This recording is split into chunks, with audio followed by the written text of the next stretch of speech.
Hello अस्सलाम वालेकुम दोस्तों, कैसे हो? ठीक ठाक खैर से होंगे। आज के इस लेक्चर में हम बात करेंगे टोकनाइजेशन की। ठीक है, तो आज एग्जांपल के थ्रू हम टोकनाइजेशन उसके टोकन्स को हम जनरेट करेंगे। ठीक है, तो आप देख सकते हो हमारे पास सबसे पहले मैं आप लोगों को थोड़ा क्लू दे रहा हूँ। टोकनाइजेशन क्या होता है? ये हमारे पास स्ट्रीम ऑफ अ कैरेक्टर होता है, यानी stream of a character as a input हम लेते हैं और वो हमें टोकन्स प्रोवाइड कर देता है। ठीक है, तो अब हमारे पास ये जो टोकन्स है ना, ये जो टोकन्स है हमारे पास, ये टोकन्स, ठीक है, ये जो जनरेट होते हैं तो ये एक्चुअली हमारे पास क्या करता है, मुख्तलिफ उसके जो डिफरेंट जो आप उसके जो टाइप्स है ना, उसके थ्रू हमें वो बताता है कि ये टोकन जो है वो एक्सेप्टेबल है या एक्सेप्टेबल नहीं है। तो आप देख सकते हो, लेट सपोज हमारे पास ये मैंने एक प्रोग्राम लिखा है, ठीक है, C++ में। तो उसमें एक्चुअल हुआ क्या है? तो उसमें एक्चुअल हुआ ये कि लेट सपोज आप देख सकते हो यहाँ पर इस तरफ मैंने लिख दिया है कि टाइप्स ऑफ टोकन्स। ठीक है, अब देखो ये इंटीजर, ये मेन, ये स्ट्रीम ऑफ कैरेक्टर है 1 by 1। ठीक है, तो ये कैसे, ये कौन से टाइप्स की कैटेगरी में आता है? ठीक है, तो देखो आप यहाँ पर ये इंटीजर जो है ये हमारे पास कीवर्ड है। ठीक है, कीवर्ड है। कीवर्ड का मतलब ये कि ये हमारे पास प्रोग्राम में ऑलरेडी बनी बनाई गई मिलती है। तो आप देख सकते हो ये इंटीजर हमने खुद से नहीं लिखा है। ये अगर हम नहीं लिखेंगे तो हमारा प्रोग्राम रन नहीं होगा। ठीक है, तो इसलिए ये हमारे पास कीवर्ड है। उसके बाद मेन है, तो ये भी तो कीवर्ड है। ठीक है, तो इसलिए हमने कीवर्ड के पोर्शन में लिख दिया। ठीक है, क्योंकि ये भी हमारे पास प्रोग्राम में ऑलरेडी बनी बनाई गई है। उसके बाद हमारे पास ये क्या करता है, ये ब्रैकेट, ये सेपरेशन का काम करता है, तो इसलिए हमने पंक्चुएटर में लिखा है। उसके बाद ये क्लोज ब्रैकेट है, आप यहाँ पर देख सकते हो, तो ये हमारे पास हम ये भी सेपरेशन के लिए है, तो हम यहाँ पर पंक्चुएटर में डालेंगे। उसके बाद ये क्या है, ये भी सेपरेशन के लिए, तो हम यहाँ पर पंक्चुएटर में लिखेंगे। उसके बाद इंटीजर, तो इंटीजर हमने पहले यहाँ पर देख सकते हो आप, हमने पहले लिखा है तो हम दोबारा नहीं लिखेंगे। ठीक है, उसके बाद हमारे पास ए है, तो ए क्या है, ये आइडेंटिफायर है। क्यों आइडेंटिफायर किसे कहते हैं? तो आइडेंटिफायर एक्चुअली वो होते हैं जो हम खुद बनाते हैं, प्रोग्रामर जो खुद बनाते हैं वो आइडेंटिफायर होते हैं। तो ये हमने खुद लिखा है ना कि a = 3। ठीक है, तो इसलिए देखो आप अब अगर आप लोग ये सोच रहे हो कि इंटीजर हमने 2 बार लिया है, यहाँ पर ये वाला भी, ये वाला भी, और यहाँ पर आपने 1 बार लिख दिया, तो हम काउंटिंग अभी नहीं कर रहे हैं। अभी हम सिर्फ मैं आप लोगों को टोकन्स के टाइप के थ्रू समझा रहा हूँ कि ये कैसे एक्सेप्टेबल स्टेट तक पहुँचता है। ठीक है, तब देखो यहाँ पर ये जब इक्वल टू है तो ये हमारे पास ऑपरेटर है, तो हमने इसलिए ऑपरेटर में लिख दिया। उसके बाद हमारे पास 3 है, और ये तो सभी को पता है कि हमारे पास क्या होता है, कांस्टेंट होता है। ठीक है, उसके बाद हमारे पास कामा है, तो ये भी सेपरेशन के लिए यूज़ हुआ है, तो हम यहाँ पर लिख देंगे पंक्चुएटर में। उसके बाद बी, तो बी अब क्या है, आप देख सकते हो ये बी क्या है, अब ये बी हमारे पास आइडेंटिफायर है क्योंकि हमने खुद बनाया है। उसके बाद हमारे पास इक्वल्स टू, तो हमने पहले लिख दिया है, हम दोबारा नहीं लिखेंगे। ठीक है, उसके बाद हमारे पास है 6, और 6 हमारे पास ऑलरेडी आप सभी को पता है कि हमारे पास कांस्टेंट है। उसके बाद यहाँ पर हमारे पास कामा है, तो कामा भी हमने पहले लिख चुके हैं, तो हम दोबारा नहीं लिखेंगे। ओके, उसके बाद सी है, तो सी हमारे पास आइडेंटिफायर में आता है। उसके बाद हमारे पास इक्वल टू, तो ये तो ऑपरेटर ही है, तो एक बार लिया है, दूसरी बार हम नहीं लेंगे। उसके बाद 2, तो 2 हमारे पास क्या है, कांस्टेंट वैल्यू है। उसके बाद हमारे पास सेमीकोलन, तो ये भी सेपरेशन के लिए, क्योंकि ये नेक्स्ट लाइन को रिकग्नाइज करता है। ठीक है, तो हम पंक्चुएटर में लिखेंगे। उसके बाद हमारे पास x है, अब x क्या है, ये भी आइडेंटिफायर है। उसके बाद इक्वल्स टू, तो हमने ऑपरेटर में लिख दिया, और हमने ऑलरेडी लिखा है तो हम सिर्फ मेंशन करेंगे, लिखेंगे नहीं दोबारा। उसके बाद a है, तो a आइडेंटिफायर है, हमने यहाँ पर आइडेंटिफाई में मेंशन कर दिया है पहले। उसके बाद प्लस है, तो ये भी या हम ऑपरेटर में लिख देंगे। ठीक है, उसके बाद b है, तो b हमने ऑलरेडी मेंशन की है, हम दोबारा नहीं लिखेंगे। उसके बाद यहाँ पर स्टेरिक है, अब स्टेरिक तो ये भी ऑपरेटर ही है, तो हम इसलिए ऑपरेटर में लिखते हैं। उसके बाद हमारे पास c है, तो c हमारे पास क्या है, आप देख सकते हो ये हमारे पास आइडेंटिफायर है। उसके बाद सेमीकोलन, तो ये भी हमारे पास क्या है, पंक्चुएटर है, तो हम पंक्चुएटर में ऑलरेडी उसको लिख चुके हैं, तो हम दोबारा नहीं लिखेंगे। ठीक है, उसके बाद सी आउट है, अब सी आउट क्या है, ये कीवर्ड है। ठीक है, तो हमने कीवर्ड में लिख दिया। उसके बाद लेस देन, तो ये भी ऑपरेटर है, तो हम ऑपरेटर में लिख देंगे। उसके बाद लेस देन, तो ये भी ऑपरेटर है। उसके बाद एक्स, तो ये हमारे पास आइडेंटिफायर है। ठीक है, उसके बाद सेमीकोलन, तो ये हमारे पास ऑलरेडी मेंशन हुआ है किस चीज़ में, पंक्चुएटर में। उसके बाद रिटर्न है, तो रिटर्न क्या है, एक्चुअली ये भी कीवर्ड है, तो हमने इसलिए कीवर्ड में लिख दिया। उसके बाद 0 है, आप देख सकते हो, तो 0 हमारे पास क्या है, ये कांस्टेंट वैल्यू, तो हम कांस्टेंट में लिख देंगे। उसके बाद सेमीकोलन, तो हमने पहले लिख दिया है, इसलिए दोबारा हम नहीं लिखेंगे। और उसके बाद हमारे पास क्लोज ब्रैकेट, तो हमने पंक्चुएटर में लिख दिया। अगर हमारे पास स्टेटमेंट, अब आप सोच रहे होंगे कि यहाँ पर हमने कुछ नहीं लिखा इस पोर्शन में। अगर लेट्स सपोज हमारे पास ऐसा होता कि b इक्वल्स टू डॉलर, तो ये क्या है? अब ये डॉलर एक्चुअली स्पेशल कैरेक्टर है, तो हम यहाँ पर फिर लिखते कि डॉलर है। लेकिन अभी हमारे पास इस प्रोग्राम में नहीं है, तो हम इसको ब्लैंक ही छोड़ देंगे, ठीक है। अब हम क्या करते हैं, अब ये देखो, ये जो सारे आप लोगों को जो रेड की नज़र की जो आप लोगों को स्ट्रीम अप कैरेक्टर देख सकते हो आप सभी, ये ए है, ये एंड है, ये मेन है, ये सारे क्या है? स्ट्रीम अप कैरेक्टर है, ठीक है। ये एज अ इनपुट टोकन्स के टाइप में आ चुके हैं कि ये क्या है? एक्सेप्टेबल टाइप्स ऑफ टोकन्स है, ठीक है। अब हम उसको काउंटिंग करेंगे, इसकी वही सेम एग्जांपल मैंने लिया है, अब हम उसकी काउंटिंग करेंगे, ठीक है। तो देखो काउंटिंग कैसे होती है। मोस्टली जब एग्जाम के पॉइंट ऑफ व्यू में क्वेश्चन आता है तो वो काउंटिंग के ऊपर आता है, ठीक है। तो आपके लिए बहुत इंपॉर्टेंट है सीखना, ठीक है।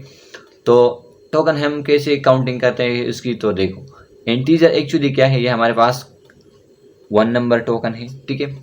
उसके बाद क्या है? स्पेस है। और हमने एलिमिनेशन में, अगर आप लोगों को की पॉइंट याद है लेक्सिकल एनालिसिस स्पेस की, तो उसमें हम क्या करते थे कि एलिमिनेट करता है ये किस चीज़ को? यानी एलिमेंट्स को, सॉरी कमेंट्स को। तो हमने कमेंट्स को क्या कर दिया? ओमिट कर दिया, ठीक है। ओमिट कर दिया। अब नेक्स्ट पे चलते हैं। तो नेक्स्ट हमारा टोकन क्या है? वो है मेन। तो इसको हम काउंट करेंगे, ठीक है। तो ये हमारे पास 2 नंबर बन गया। उसके बाद ये हमारे पास ब्रैकेट है, तो ये 3 नंबर बन गया। उसके बाद ये है, तो ये 4 नंबर बन गया। उसके बाद ये ब्रैकेट है, तो ये हमारे पास 5 बन गया। उसके बाद ये इंटीजर है, तो ये हमारे पास 6 बन गया। उसके बाद ये स्पेस है, तो हम स्पेस को छोड़ के नेक्स्ट पर चले जाएंगे क्योंकि ये ओमिट होता है। उसके बाद तो ये हमारा 7 बन गया। उसके बाद ये है, तो ये 8 बन गया। उसके बाद ये है, तो ये हमारे पास 9 बन गया। उसके बाद ये है, तो ये 10 बन गया, ठीक है। उसके बाद ये बी है, तो ये हमारे पास 11 बन गया। उसके बाद इक्वल्स टू, तो ये हमारे पास 12 बन गया। उसके बाद 6 है, तो ये 13 बन गया। और उसके बाद कामा है, तो ये हमारे पास 14 बन गया। और उसके बाद सी है, तो ये हमारे पास 15 बन गया। और उसके बाद इक्वल टू, तो ये 16 बन गया। उसके बाद ये 2 है, तो ये 17 बन गया। उसके बाद सेमीकोलन है, तो ये 18 बन गया। उसके बाद एक्स है, तो एक्स हमारे पास 19 बन गया। और उसके बाद इक्वल्स टू, तो ये 20 बन गया। उसके बाद ए, तो ये हमारे पास 21 बन गया। उसके बाद प्लस, तो ये हमारे पास 22 बन गया। उसके बाद बी, तो ये हमारे पास 23 बन गया।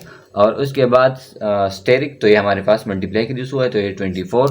उसके बाद ये सी, तो ये हमारे पास 25। उसके बाद ये 26 सेमीकोलन। और उसके बाद सी आउट है, तो ये हमारे पास 26, तो ये सॉरी हमने यहाँ पर 26 2 बार लिखा है, तो ये 27 बन जाएगा। यहाँ पर मैं थोड़ा लिख दूँ इस तरह, तो ये हमारे पास क्या बन जाएगा?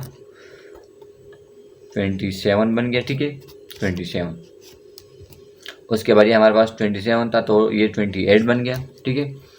अब ये हमारे पास 29 बन गया क्योंकि लेस देन है। उसके बाद ये 30 बन गया। और इसके बाद ये क्या बन गया? 31 बन गया। और इसके बाद ये रिटर्न क्या है? ये 32 बन गया। अब यहाँ पर फिर से हमारे पास जो है वो क्या है? ब्लैंक स्पेस है। तो ब्लैंक स्पेस को हम ओमिट करते हैं, तो नेक्स्ट पर चले जाएंगे। और ये हमारे पास 33 बन गया। उसके बाद 34, ये सेमीकोलन, और ये ब्रैकेट जो है ये 35। तो एक्चुअली हुआ क्या? इस प्रोग्राम में हमारे पास टोटल कितने थे? टोटल स्ट्रीम ऑफ कैरेक्टर, या आप लोग कह सकते हो कि उसमें काउंटिंग जो टोकन की थी वो कितनी थी? टोटल 35, ठीक है। तो हम इस तरह काउंटिंग करते हैं। नेक्स्ट एग्जांपल आप लोग के लिए बहुत हेल्पफुल है, ठीक है। तो देखो अब टोकनाइजेशन में हम एक्चुअली कोड को नहीं देखते थे कि ये ठीक है या नहीं है, लेकिन हम उसकी काउंटिंग पे फोकस ज़्यादा करते हैं, ठीक है, कि कैसे काउंटिंग होगी इसकी मुख्तलिफ एग्जांपल के थ्रू। तो आप इस एग्जांपल में देखो, ये हमारे पास ये है, तो ये 1 बन गया, ठीक है। उसके बाद स्पेस है, तो ये तो हम नहीं लिखते, ओमिट होगा। उसके बाद ये, तो ये 2 बन जाएगा। उसके बाद ये ब्रैकेट, तो ये 3 बन जाएगा। उसके बाद ये वाला ब्रैकेट, तो ये 4 बन जाएगा। उसके बाद ये वाला, तो ये 5 बन गया। उसके बाद ये इंटीजर, तो ये 6 बन गया, ठीक है। उसके बाद ये स्पेस है, तो हम ओमिट कर देंगे। और ये ए है, तो ये हमारे पास 7 बन गया। उसके बाद ये इक्वल टू, तो ये 8 बन गया, ठीक है। उसके बाद ये 10 है, तो ये 9 बन गया। उसके बाद ये है, तो ये क्या बन गया? ये एक्चुअली हमारे पास बन गया 10। तो इधर स्टेप तक हमारे पास ये 10 बन गए, ठीक है। उसके बाद हमारे पास क्या बन गया, अब देखो, अब यहाँ पर आओ, यहाँ पर करेक्टर, तो ये हमारे पास 11 बन गया। अब स्पेस को हम नहीं लिखते तो ब्लैंक छोड़ देंगे। उसके बाद ये, तो ये 12 बन जाएगा। उसके बाद ये इक्वल टू, तो ये 13 बन जाएगा। अब यहाँ पर देखो, अब ज़रा गौर से देखो, यहाँ पर कितने बन गए, अभी 13 बन गए, 13, ठीक है। अब यहाँ पर गौर से देखो, ये हमारे पास जो आप लोगों को दिख रही है अभी, ये जो स्ट्रिंग है, ठीक है, ये क्या है, स्ट्रिंग, ये स्ट्रिंग है। ये ऐसा नहीं कि आप इसको अलग काउंट करो, इसको अलग काउंट करो, इसको अलग काउंट करो, क्योंकि हमारे पास होल स्ट्रिंग है। हम होल स्ट्रिंग को as a one token consider करते हैं, ठीक है। तो ये 13 से 14 बन गया, और ये वाले 15 बन गया, ठीक है, और ये वाले 16 बन गया, ठीक है, और स्पेस को हम छोड़ते हैं तो ये 17 बन गया, ठीक है, 80, और इसके बाद स्पेस को फिर छोड़ते हैं तो ये हमारे पास 18 बन गया, ठीक है, ये हमारे पास 19 बन गया, ठीक है, और इसके बाद ये हमारे पास 20 बन गया, ठीक है, और ये सेमीकोलन के साथ 21 हो गए। तो अभी तक कितने हो गए, 21। अब नेक्स्ट पर चलो, ये CH, ये हमारे पास कितने हैं, ये 22 हो गया। स्पेस को छोड़ते हैं तो ये 23 हो गया, ठीक है। उसके बाद फिर से स्पेस को छोड़ते हैं तो ये 24 हो गया। उसके बाद इक्वल्स टू, तो ये 25 हो गया, ठीक है। उसके बाद फिर से स्ट्रिंग है तो होल स्ट्रिंग को लेंगे और होल स्ट्रिंग का 1 लेंगे तो ये कितना हो जाएगा, 26 हो जाएगा। उसके बाद सेमीकोलन, तो ये 27 हो जाएगा। अब यहाँ पर देखो, यही तक अभी 27 बन गए हमारे टोटल, ठीक है। अब देखो, n अलग है, यहाँ बीच में अब जो दिख रही है ये क्या है, कमेंट है। और हमने पढ़ लिया था कि कमेंट क्या होता है एक्चुअली। कमेंट हमारे पास ओमिट होता है, white space, blank space, comment, multiple comment, ठीक है। तो वो सारा क्या है, हमारे पास ओमिट होता है, तो ये ओमिट हो जाएगा, ठीक है। अब ये कितने हो गए, 27, तो ये 28 बन गया, ये ओमिट हो गया। और यहाँ पर फिर से स्पेस है, सॉरी, यहाँ पर टी है। अब देखो, ये टी, ये इम्पॉर्टेंट है, तो ये टी अब मैं थोड़ा क्लियर कर दूँ। अब देखो, ये हमारे पास 27 हो गया, टी वाला 27। उसके बाद हम इसको काउंट नहीं करते, स्पेस है। अब ये 28 हो गया, ठीक है, 28। उसके बाद ये इक्वल टू वाला 29, और इसके बाद ये वैल्यू टू, ये क्या बन जाएगा, 30, और सेमीकोलन, तो ये 31 बन जाएगा। तो अभी तक कितने हो गए, 31। नेक्स्ट पर चल के ये ब्रैकेट जो दिख रही है, ये वाला ब्रैकेट आप लोग यहाँ पर देख सकते हो, ये वाला ब्रैकेट, ये क्या बन गया, ये 32 बन गया। तो हमारे पास टोटल काउंटिंग कितनी होगी, 32। हम यहीं पर लिख देंगे कि टोटल टोकन्स इसमें कितने थे, 32, ठीक है। तो इस तरह भी आप कर सकते हो, और इससे पिछले मैंने जो अभी आप लोगों को एग्जाम्पल इससे पहले दिया है, तो आप उसके थ्रू भी कर सकते हो। तो आई होप आप लोगों को काउंटिंग, जो टोकन्स की जो काउंटिंग है, आप लोगों को समझ आ गया होगा। नेक्स्ट लेक्चर में हम बात करेंगे नेक्स्ट पेज की, और उसमें हमारे पास क्या होता है, एक्चुअली हमारे पास उसमें पार्सिंग ट्री होती है। तो पार्सिंग ट्री जब हम बनाते हैं तो उसमें हमारे पास सबसे पहले फर्स्ट एंड वाला होता है, उसके बाद हमारे पास मुख्तलिफ उसके टाइप्स है, ठीक है। तो हम ब्रॉडली एक्सप्लेनेशन करेंगे उसमें। आज के लिए इतना था, फिर मिलेंगे नेक्स्ट लेक्चर में। खुदा हाफिज़।